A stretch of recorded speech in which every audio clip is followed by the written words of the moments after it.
সমস্যা ছিল? কয়দিন আগে কিনছেন আপনারা? কিনছি আজ থেকে 10 দিন আগে। 10 দিন আগে।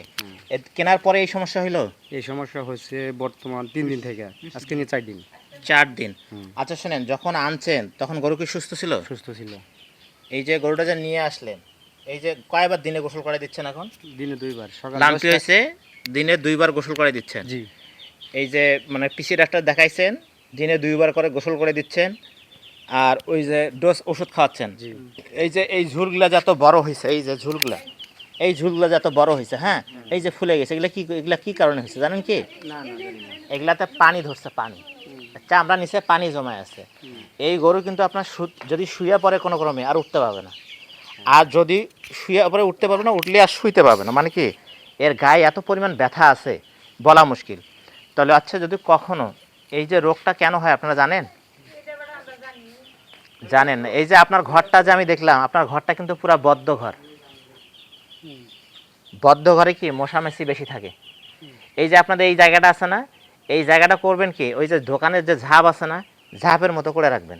তাহলে হবে কি, আলো বাতাস ঢুকবে, হ্যাঁ, ঢুকলে কিন্তু মশা মাছি কম থাকবে। মশা মাছি কম যদি কামড় দেয় তাহলে এই রোগ হবে না। এই যে এই গায়ে দেখেন প্রচুর ব্যথার, নাতে দিচ্ছে গা প্রচুর, এবং তাপমাত্রা অনেক বেশি। আপনি ধরেন, আমি তাপমাত্রা মাপি একটু, ধরেন এই গরুর কিন্তু তাপমাত্রা অনেক বেশি হয়ে গেছে, ইমিউনিটি অনেক কম। ইঞ্জেকশন কয়দিন করছেন? একদিন করছেন? তিনটা। হ্যাঁ, শোনেন, এই গরুগুলার ইমিউনিটি খুব কম। যেটা দেখবেন লাল বাছুর, একদম প্রচুর লাল বাছুর, এবং কি অল্প দিনের মধ্যে অনেক বড় হয়েছে, সেই গরুগুলাকে যদি এটা ধরে তাহলে এই গরুটা কিন্তু খুব রিস্ক হয়ে যায়। হ্যাঁ, এই জন্য হচ্ছে কি, আপনি মানে হওয়ার সাথে সাথে আপনার উপজেলা প্রাণী সম্পদ মেডিকেল আছে না, এখানকার ভেটেরিনারি সার্জন, ইয়েলো স্যার, এদেরকে দেখাবেন। হ্যাঁ, অথবা ভ্যানে করে নিয়ে যাবেন। নিয়ে গেলে আপনি ভালো ট্রিটমেন্ট পাবেন, উন্নত ট্রিটমেন্ট পাবেন, এবং কিছু পরামর্শ টোটকা মানতে হবে আপনাকে। হ্যাঁ, যদি মানেন তাহলে হয়তো বা রিস্ক মুক্ত থাকবে।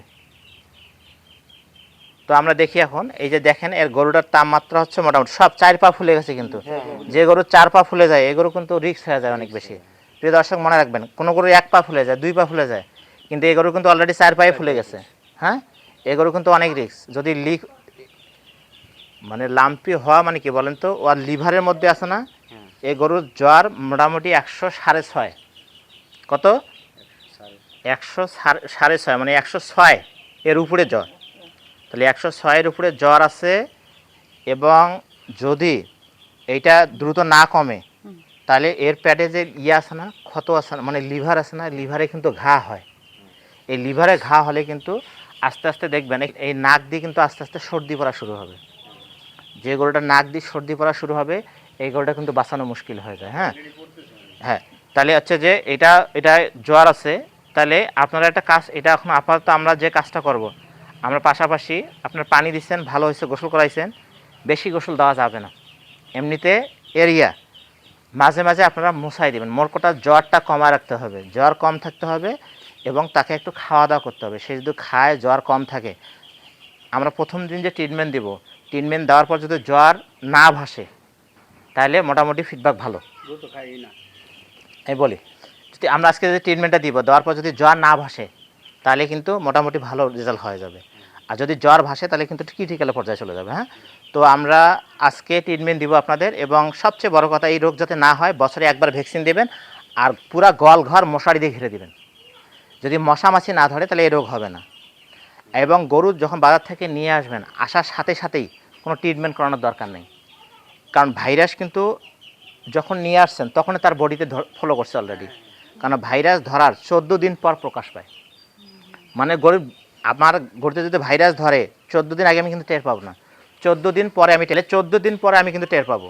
এই জন্য আপনি এই কাজগুলো করবেন না। যাদের আরও যদি গরু থাকে আপনাদের, হ্যাঁ, অবশ্যই মশামাছি কামড়াবেন এই যে ব্যবস্থা করবেন, এবং হচ্ছে যে মশারির ব্যবস্থা করবেন, আর ইমিউনিটি কিছু বিল্ড আপ ঔষধ আছে, এগুলা খাওয়াবেন।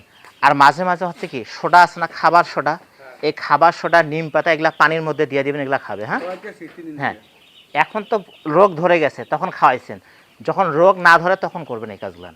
ঠিক আছে, এগুলা করবেন। এবং চামড়ার মাধ্যমে হচ্ছে কি, যখন সুস্থ থাকে তখন মাঝে মাঝে কৃমির ইঞ্জেকশন করবেন। তাহলে কি এই রোগগুলো এত সহজে ধরতে পাবে না। হ্যাঁ, যদিও ধরে তখন অল্পের মধ্যে শেষ হয়ে যাবে। হ্যাঁ, তো অবশ্যই এই বিষয়গুলো মানবেন, মেনে কাজ করলে অবশ্যই তখন আমরা এখন একটা একটু ট্রিটমেন্টে যাবো। হ্যাঁ, ঠিক আছে।